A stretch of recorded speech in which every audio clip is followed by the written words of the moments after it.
Bismillahirrahmanirrahim. Assalamualaikum warahmatullahi wabarakatuh.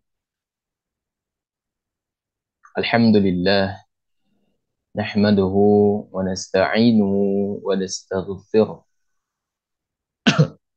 Segala puji bagi Allah Jalla Jalaluh. Kita memujinya, kita berlindung kepadanya, dan kita memohon ampun kepadanya. Wa na'udzu billahi min sururi anfusina wa min sayyiati a'malina. Kita berlindung kepada Allah dari keburukan diri kita dan dari keburukan amalan-amalan kita. May yahdihillahu fala mudhillalah wa man yudlil fala hadiyalah. Barang siapa yang diberi petunjuk oleh Allah Azza wa Jal, maka tidak akan ada yang bisa menyesatkannya. Dan barang siapa yang disesatkan oleh Allah, maka tidak akan ada seorang pun yang bisa memberikannya petunjuk. Wa asyhadu an la ilaha illallah wahdahu la syarikalah wa asyhadu anna Muhammadan abduhu wa rasuluh. Aku bersaksi bahwa tidak ada ilah yang berhak diibadahi dengan benar kecuali Allah, tiada sekutu baginya.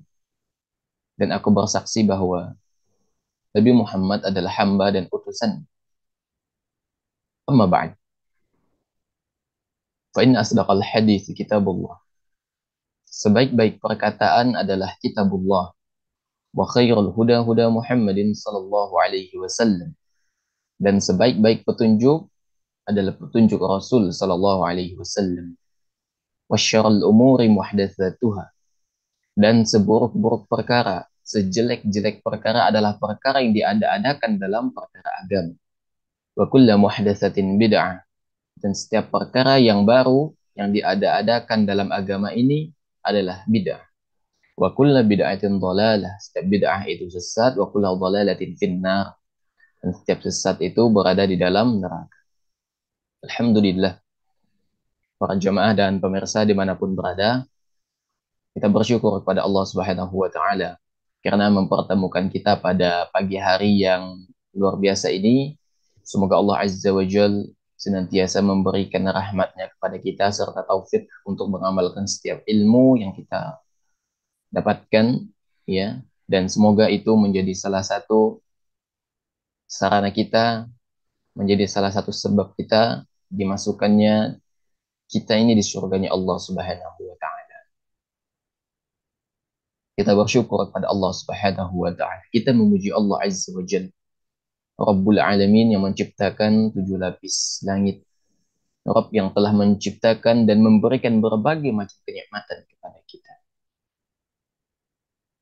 Sebagai hamba Allah Azza wa Jalla, nikmat yang Allah berikan bukan hanya sekedar sesuatu yang sebagai bentuk pemenuhan kehidupan kita, namun kita jadikan kenikmatan itu sebagai sarana untuk mendekatkan diri kepada Allah Azza wa Jalla. Allah berikan kita waktu luang, kita manfaatkan itu untuk kebaikan. Allah Azza wa Jal masih menguatkan derap langkah kaki kita, maka kita gunakan itu untuk kebaikan. Dan berbagai macam kenikmatan lainnya, hendaknya kita gunakan untuk kebaikan. Salat dan taslim semoga selalu tersampaikan kepada Nabi junjungan kita, Nabi besar Muhammad sallallahu alaihi wasallam. Allahumma salli wa sallim wa barik alaihi. Semoga salawat juga selalu tersampaikan kepada keluarga beliau serta kepada umat Nabi Sallallahu Alaihi Wasallam yang istiqamah di atas sunnahnya Nabi Sallallahu Alaihi Wasallam hingga akhir zaman.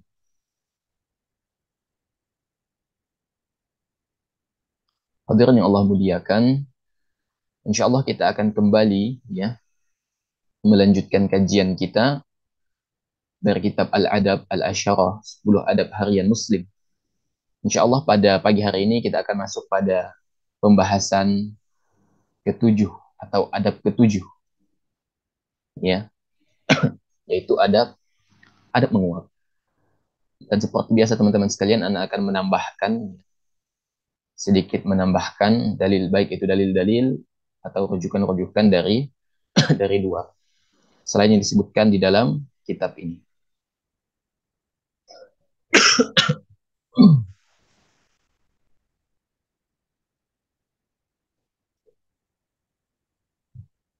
Baik, teman-teman dimuliakan oleh Allah Subhanahu wa taala,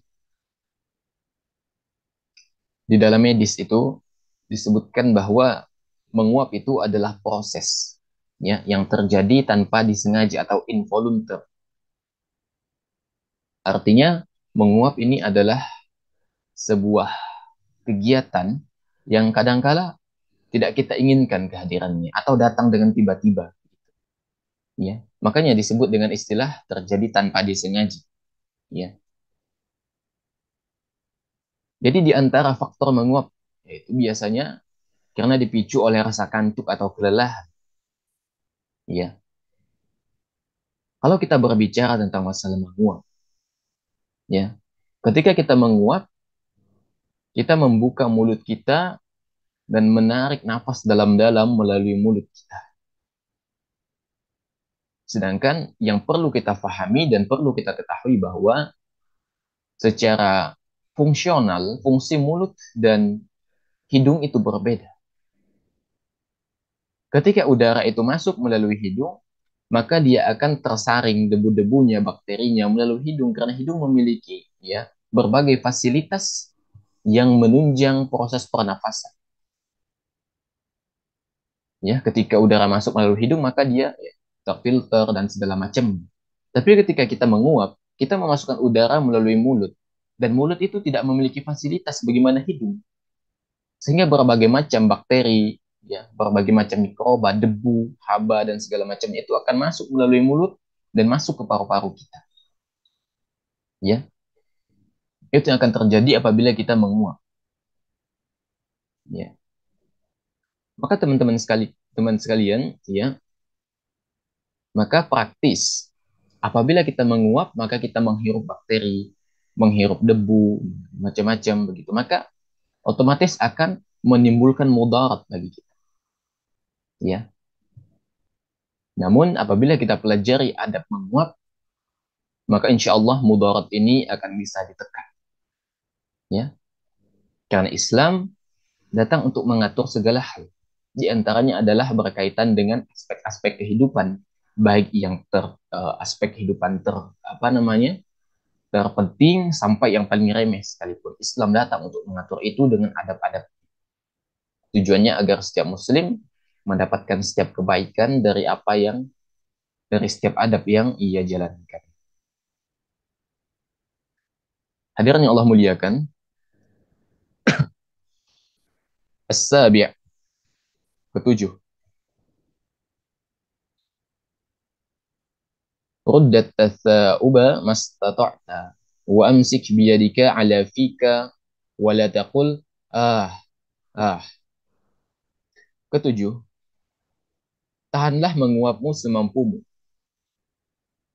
Tahanlah dengan telapak tanganmu di atas mulutmu dan janganlah kamu mengatakan ah. Iya. Jadi ketika kita menguap maka kita tahan semampunya. Ya, kita tahan semampunya. Apa yang dimaksud dengan menahan semampunya? Insya Allah akan kita jelaskan nanti. Kemudian kita tahan dengan menggunakan telapak tangan kita. Tangan yang mana digunakan nanti insya Allah akan kita jelaskan juga dan janganlah kamu mengatakan mengapa demikian? Ya, maka akan kita jelaskan uh, pada poin selanjutnya.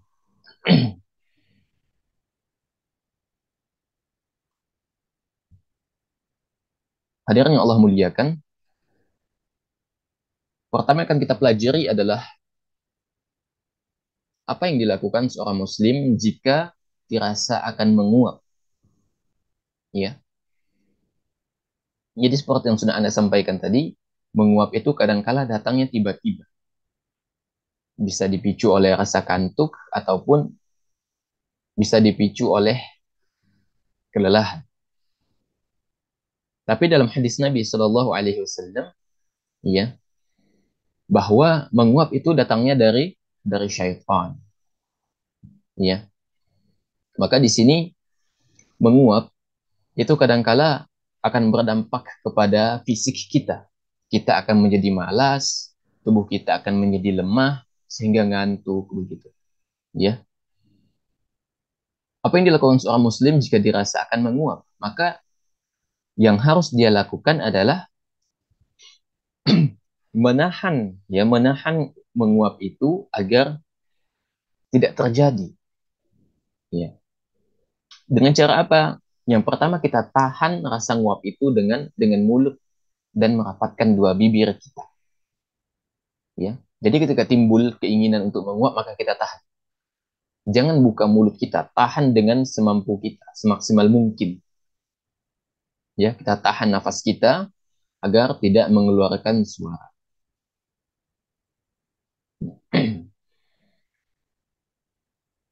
Dari Abu Hurairah radhiyallahu anhu dari Nabi SAW, beliau bersabda, Inna Allah yuhibbul utasa wa yakrahu tasa'ub. Allah itu menyukai bersin dan membenci menguap. Fa idza atasa fahamidallah haqqu ala kulli muslimin sami'ahu an yushammithu wa amma tasa'ub fa innama huwa minasyaitan falyaruddahu mastata'a fa idza qala ha dhahika minhu syaitan. Allah itu menyukai bersin dan membenci menguap. Karena apabila salah seorang di antara kalian bersin lalu dia memuji Allah, maka kewajiban kita yang mendengarnya mengucapkan yarhamkallah.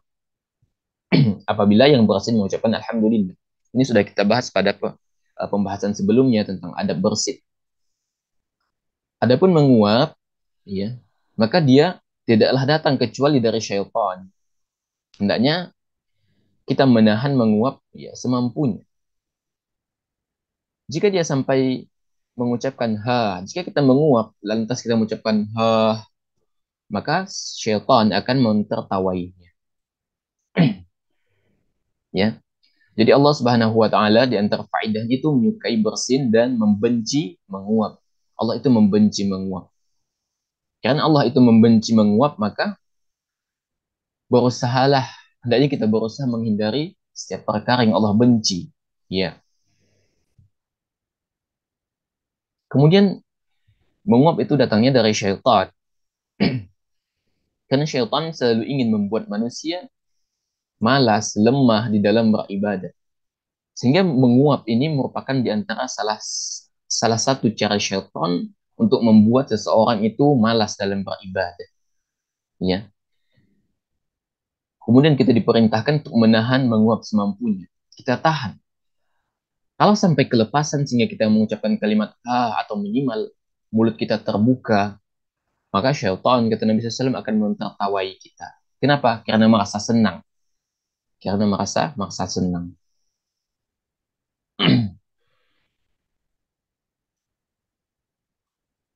Kemudian dari Abu Sa'id Al-Khudri radhiyallahu an yang mengatakan bahwa Nabi SAW mengatakan bersabda, "Idza tasawwaba ahadukum falyumsik biyadihi ala fihi fa inna syaitana yadkhul."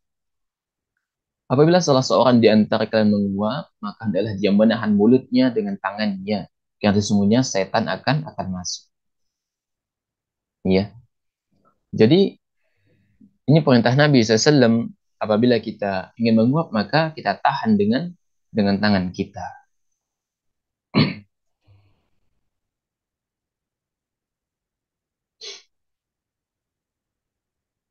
Hadirin yang Allah muliakan, maka ketika seseorang menguap, ya kalau misalnya tidak bisa lagi tertahan dengan mulutnya, sehingga mulutnya terbuka, hendaknya dia menutup mulutnya dengan tangannya, sehingga tidak terbuka.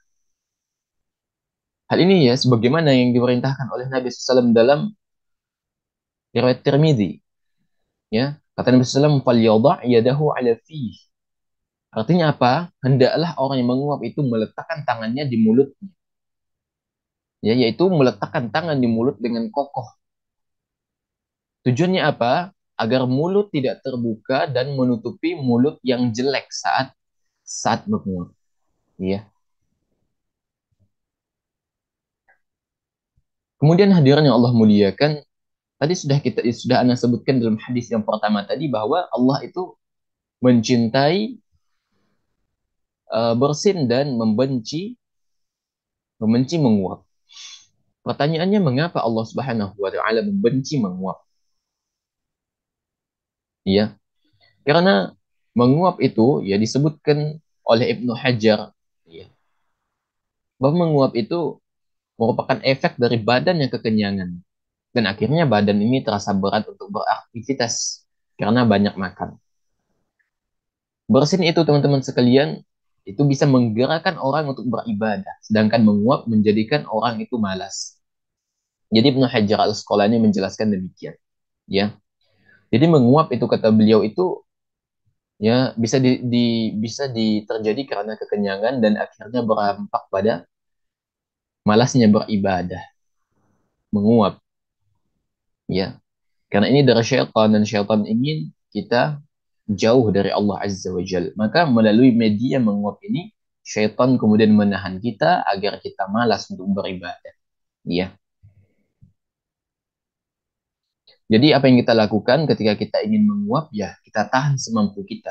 Pertama kita tahan menggunakan mulut kita. Kita tahan nafas kita semampu kita, jangan sampai terbuka dan jangan sampai mengeluarkan kata ha. Ya. Kemudian jika tidak mampu, maka kita tahan menggunakan tangan kita, ya.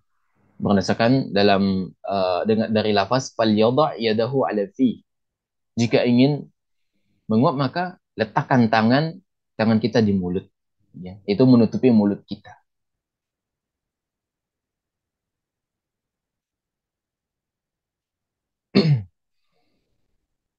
Kemudian hadirin yang memuliakan oleh Allah Subhanahu wa taala.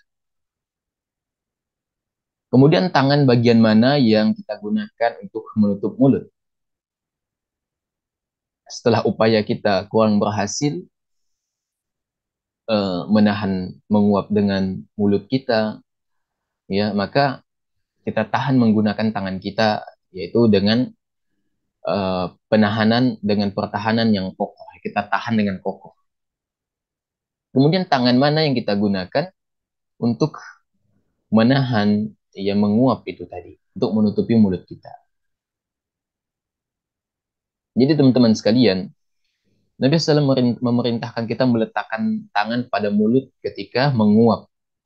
Karena membuka mulut saat menguap menunjukkan hal yang kurang baik. Dari Abu Sa'id Al-Khudri radhiyallahu anhu, Nabi SAW bersabda, "Idza tatawaba ahadukum fi sholati, falyaqzim mastata'a fa inna syaitana yadkhul." Jika salah seorang di antara kalian menguap di dalam salat, hendaklah ia tahan semampunya karena setan ketika itu sedang masuk. Dan menurut lain disebutkan falyumsik biyadih, hendaklah ia tahan dengan tangannya. Iya. Maka kita diperintahkan untuk menahan menguap itu menggunakan tangan. Lantas tangan mana teman-teman sekalian kita gunakan untuk menutup mulut di saat menguap? Ya, maka di sini tergantung keadaan. Keadaan yang pertama, jika mulutnya itu bersih, ya tidak bau, ya dan tidak mengeluarkan sesuatu yang kotor atau sesuatu yang tidak disukai seperti air liur, ya sejenisnya atau ingus, maka kita gunakan tangan kanan. Ya, ini kondisi pertama. Jika saat kita menguap dan mulut kita bersih, tidak bau, ya tidak mengeluarkan liur atau ingus, maka gunakan tangan kanan. Adapun jika yang keluar adalah sesuatu yang kotor, ya posisi kedua, ya keadaan kedua, jika mulut kita dalam keadaan bau, ya kemudian keluar sesuatu yang kotor, misalnya air liur atau ingus, ya karena sakit tentunya atau sesuatu yang tidak disukai, gitu, maka dia hendaknya menggunakan tangan kiri. Kenapa demikian? Ya kaidahnya seperti itu, ya. Tangan kanan untuk perkara yang mulia, sedangkan tangan kiri untuk perkara yang kotor, ya. Misalnya untuk beristinja begitu, ya. Dan yang paling sempurna adalah menggunakan telapak tangan bagian luar, bukan bagian dalam, ya, yaitu bagian bagian punggung tangan, ya. Yaitu bagian-bagian tangan kanan. Bagian tangan kiri, ya, tangan kiri atau tangan kanan yaitu di bagian punggungnya.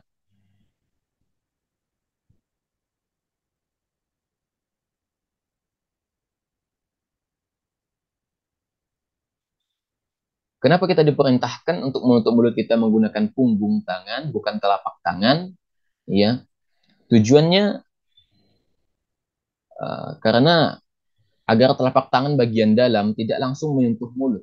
Ya, karena kadangkala ya tangan ini kita gunakan untuk makan, minum, berjabat tangan dengan orang lain. Ya, dan jika tangan kiri itu, jika tangan kanan ya, kalau tangan kiri ya kita menggunakan telapak tangan kita itu kita kadangkala gunakan untuk istinja. Ya, kita gunakan untuk yang kotor lainnya. Jadi kemungkinan akan ada hal-hal yang mengganggu kita saat kita menutup mulut kita menggunakan telapak telapak tangan kiri. Maka kita gunakan punggungnya saja. Ya. Jadi intinya ketika mulut kita dalam kondisi bersih, tidak bau dan tidak ada keluar cairan yang tidak disukai, maka gunakan tangan tangan kanan. Yaitu ya punggungnya. Ya.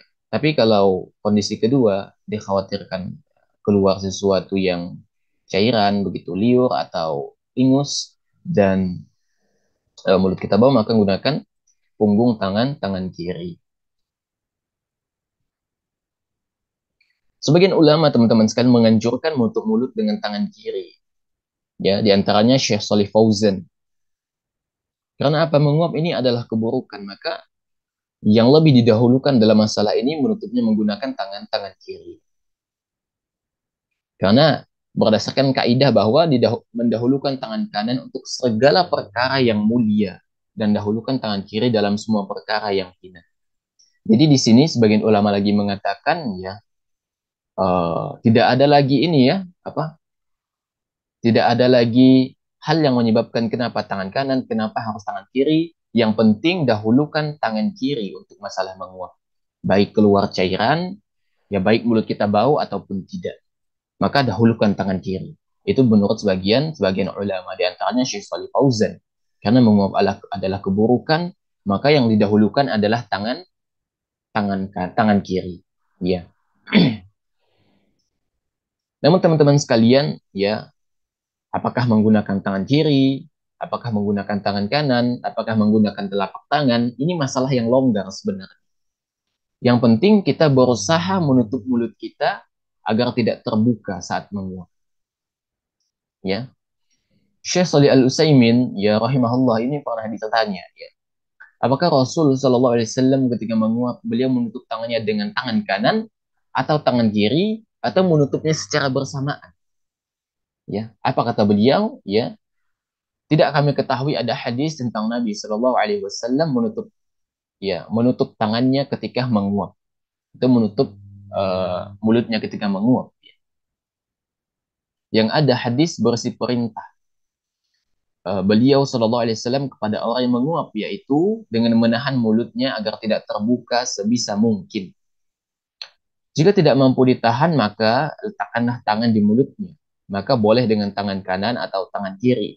Yang penting tidak membiarkan mulut terbuka ketika menguap. Ya, jadi kalau di dalam kitab Al-Adab Al-Asyarah di sini dibagi menjadi dua keadaan. Ya, menggunakan tangan kanan dengan keadaan yang memungkinkan, ya, menggunakan tangan kiri dengan keadaan yang sudah disebutkan tadi. Kemudian sebagian ulama lagi mengatakan tetap menggunakan tangan kiri. Menggunakan tangan kiri karena ini adalah perkara keburukan. Sedangkan pendapat lainnya juga mengatakan, sebagaimana disebutkan oleh Syaikhul Utsaimin, bahwa ini adalah perkara yang longgar. Apakah kita akan menggunakan tangan kanan? Apakah kita menggunakan tangan kiri? Apakah kita akan menggunakan keduanya? Itu kata Syaikhul Utsaimin itu silahkan. Karena ini masalah yang longgar. Ini adalah masalah yang longgar. Iya. Yang penting intinya adalah kita tidak membiarkan mulut kita terbuka ketika ketika menguap. Iya.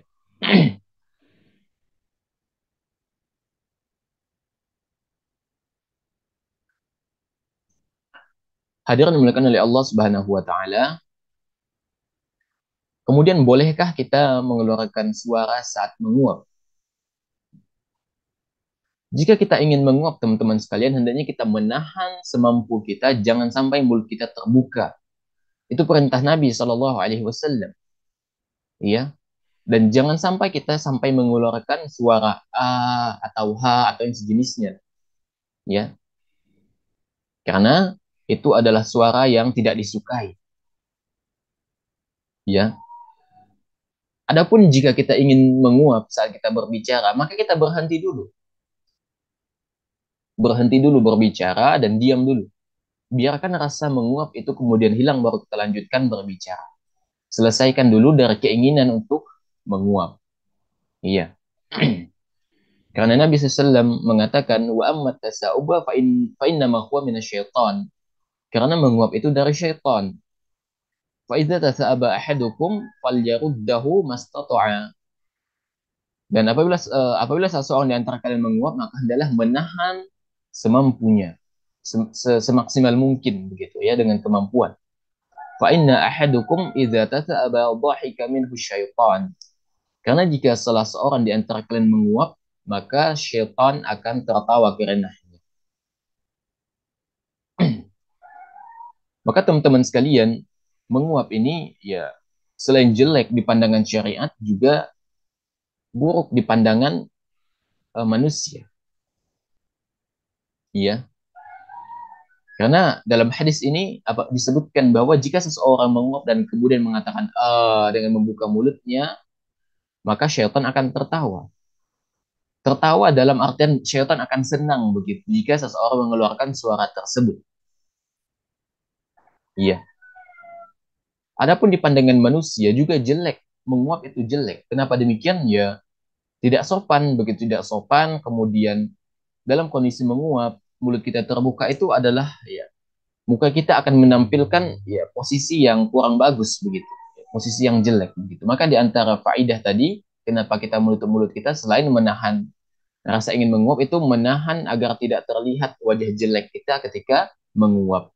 Iya.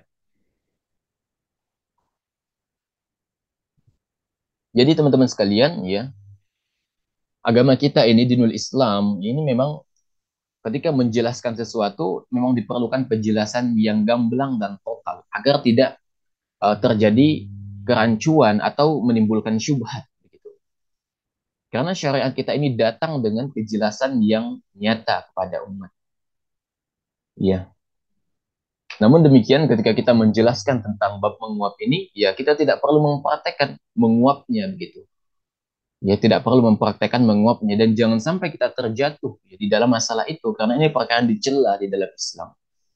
Ya, jadi ketika kita ingin mencontohkan bagaimana cara menguap dalam syariat Islam, maka kita tidak perlu mencontohkan dengan wajah yang seakan-akan menguap begitu. Ya, ini tidak patut, ya. Tidak apa ya, tidak disukai. Dan justru ini akan membuat kita masuk kepada hal yang tercela. Artinya kita jelaskan saja, tidak perlu mempraktekkan. Ya, tidak perlu mempraktekkan.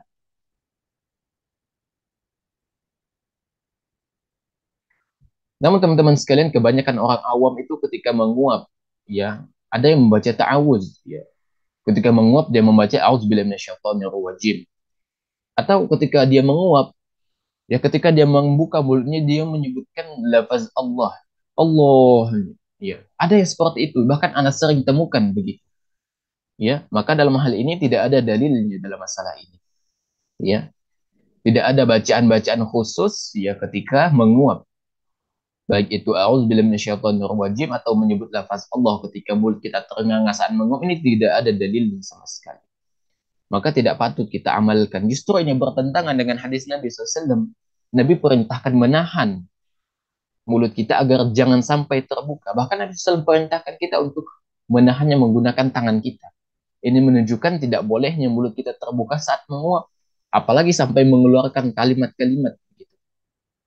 Maka ketika seseorang mengatakan uh, setelah menguap kemudian dia auzubillahi atau menyebutkan lafaz Allah ketika mulutnya terbuka saat menguap ini ya sesuatu yang tercela selain tidak ada dalilnya juga bertentangan dengan hadis Nabi Shallallahu Alaihi Wasallam yang memerintahkan kita menutup mulut saat saat menguap ya. Kemudian teman-teman sekalian tentang tambahan ini ya menguap saat sholat ya, maka Jelas teman-teman sekalian ya, menguap itu dimakruhkan di dalam sholat ataupun di luar sholat. Ya, di luar sholat saja dimakruhkan, apalagi di dalam sholat, maka lebih lagi dimakruhkan. Karena apa? Menguap ketika sholat itu akan menghilangkan kekhusyuan orang yang sedang sholat. Ya, maka ketika sholat lebih ditekankan lagi untuk kita menahan muap daripada di luar sholat.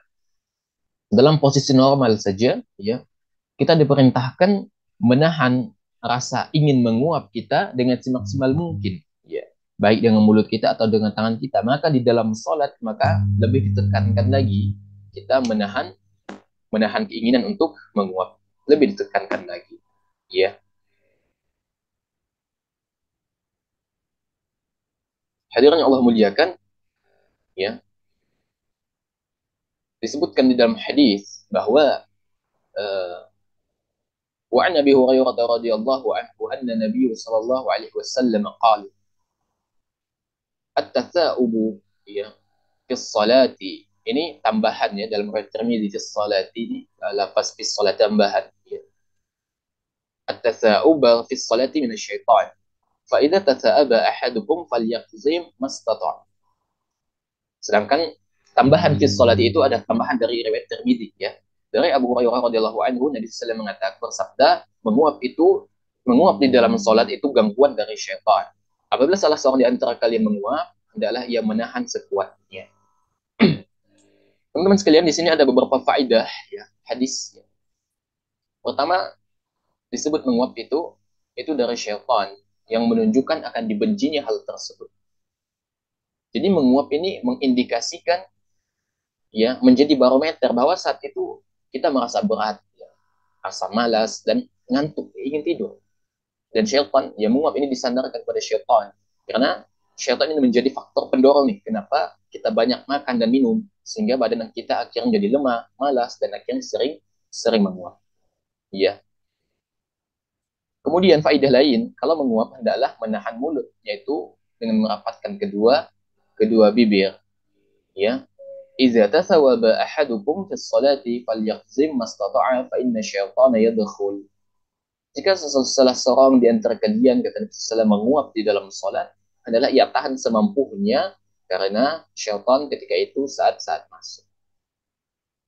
Kadang kita sering menemukan nih, misalnya orang itu sering menguap dalam setiap kondisi salat, ya, dalam setiap keadaan. Dan yang lebih sering yang kita temukan itu orang menguap di dalam salat subuh atau salat tarawih atau di salat malam begitu. Karena di sana godaan syaitan akan semakin kuat pada saat itu, sehingga menguapnya lebih intens, ya. Kita diperintahkan untuk menahan rasa nguap semampu kita, ya. Apa yang dimaksud dengan tahanlah sebisa mungkin? Ibnu Alan Asy-Syafi'i mengatakan yang dimaksud dengan tahanlah sebisa mungkin, semampu mungkin adalah itu dengan melakukan itbaq, menggabungkan dua bibir, ya. Ini yang pertama. Jika tidak bisa kita lagi menahannya dengan dua bibir, maka kita tahan menggunakan tangan kita. Itu yang dimaksud dengan tahanlah sebisa mungkin diri kita dari menguap. Pertama, kita tahan menggunakan dengan dua bibir kita. Jika itu pun tidak bisa lagi, maka kita tahan menggunakan tangan kita. Ya. Dari dalil yang sudah kita jelaskan, sudah kita sebutkan itu teman-teman sekalian, maka bisa kita simpulkan bahwa yang pertama kali diusahakan ketika ingin menguap yaitu dengan menahan mulut kita menggunakan bibir, yaitu menggabungkan dua bibir kita. Jangan sampai mulut kita terbuka. Jadi ketika timbul keinginan untuk menguap, kita diam saja. Jangan sampai mulut kita terbuka. Kalau tidak mampu lagi, baru kita menggunakan tangan. Ya, baru kita menggunakan tangan dan berusaha untuk tidak mengeluarkan suara apapun, baik suara ha ataupun suara lainnya. Ya, seperti menyebut lafaz Allah tadi yang sudah Anda jelaskan, atau auzubillah, auzubillahi minasyaitonir rajim, kita menguap, itu tidak ada dalilnya. Syekh bin Baz rahimahullahu taala ya menyebutkan jika menguap disyariatkan beberapa perkara. Yang pertama, menahan mulut kita sebisa mungkin, yaitu dengan cara menggabungkan dua bibir kita semaksimalnya sesuai dengan kemampuan kita. Kita tak menggunakan mulut kita, ya. Kemudian yang kedua kata beliau, jika kita tidak mampu lagi menahannya menggunakan bibir kita, maka kita meletakkan tangan kita di mulut, ya. Ketiga, kita menjaga lisan kita agar tidak berkata-kata sedikit pun maupun banyak ketika menguap. Artinya diam, tidak berkata-kata dan tidak mengeluarkan lafaz apapun ketika menguap. Ya, ya. Maka itu teman-teman sekalian ya, beberapa adab yang hendaknya kita perhatikan ketika menguap. Menguap itu dari syaitan, hendaknya kita tahan semaksimal mungkin. Jadi eh, hendaknya kita memperhatikan adab-adab ini ya, karena menguap ini dari syaitan dan menguap ini dibenci oleh Allah, maka berusahalah kita untuk menghindarinya. Ketika timbul rasa ingin menguap, maka yang pertama yang kita lakukan adalah menahannya menggunakan bibir kita. Artinya jangan sampai mulut kita terbuka tahan. Jika tidak bisa lagi, ya maka kita tahan menggunakan tangan kita. Ya, tahan menggunakan tangan kita. Jangan sampai mulut kita terbuka dan kita memperlihatkan wajah jelek kita saat saat menguap. Dan kemudian jangan sampai ketika menguap kita berkata-kata. Ya, misalnya kita ngobrol, kita menguap, kemudian kita tetap ya ada walaupun dalam posisi ternganga menguap kita tetap lanjut mengobrol, maka itu tidak disukai, karena yang diperintahkan kepada kita adalah diam saat menguap, jangan berbicara, jangan berkata-kata, termasuk melafazkan lafaz Allah ya, dan misalnya justru itu tidak ada dalilnya.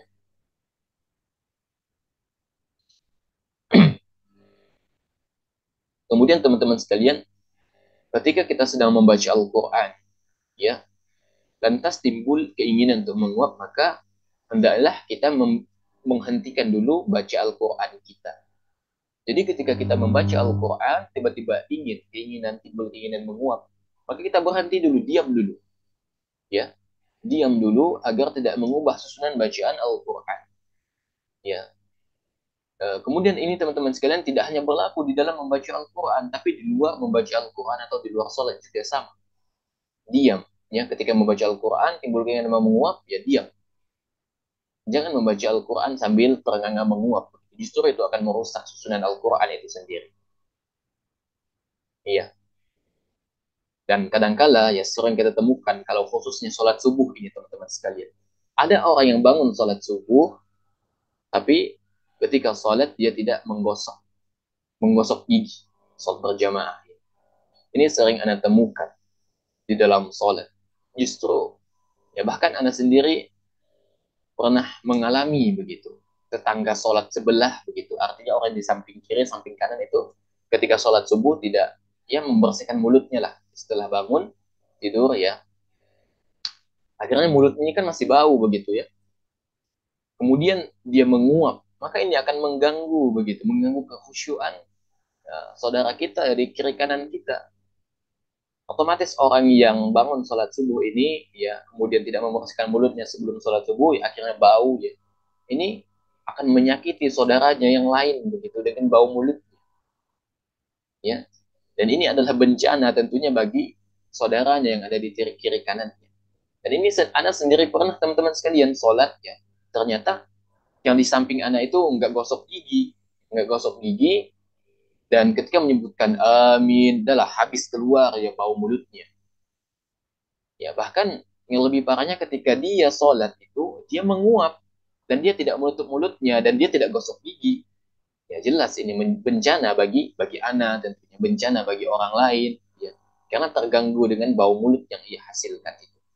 Maka hendaknya kita tahu diri lah teman-teman sekalian ya. Kita bersihkan dulu diri kita sebaik mungkin sebelum sholat begitu. Ya, jangan sampai kita mengganggu orang lain ya, mengacaukan kekhusyuan orang lain karena disebabkan oleh diri kita sendiri. Baik itu karena bau-bauan yang kita bawa atau yang semisalnya.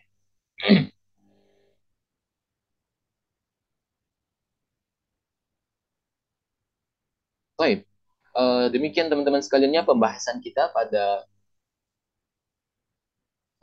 apa namanya pembahasan kita pada bab 7 ini ya, tentang adab menguap. Semoga Allah Azza wa Jalla memberikan taufik dan hidayah kepada kita semua, dan hendaknya kita berusaha semaksimal mungkin untuk menahan diri dari menguap. Ya, kalaupun kemudian tidak bisa lagi menahannya, maka kita perhatikan lagi adab lainnya, itu dengan cara menahan menggunakan tangan. Jangan sampai mulut kita terbuka, karena itu sesuatu yang dibenci, dan juga ketika kita membuka mulut kita ketika menguap tidak menutupnya, syaitan akan tertawa karena senang, dan juga akan menimbulkan mudarat bagi kita dari sisi medis, yaitu kita menghirup udara ya dengan berbagai macam hal yang terkandung di dalam seperti bakteri, karena mulut kita tidak mempunyai apa namanya tidak mempunyai fasilitas bagaimana hidung untuk menyaring, untuk mengolah ya, dan lain sebagainya. Demikian, wassalamualaikum Yang benar datangnya dari Allah Subhanahu wa taala, dan yang keliru Allah dan Rasulnya berlepas tentunya dari yang keliru itu.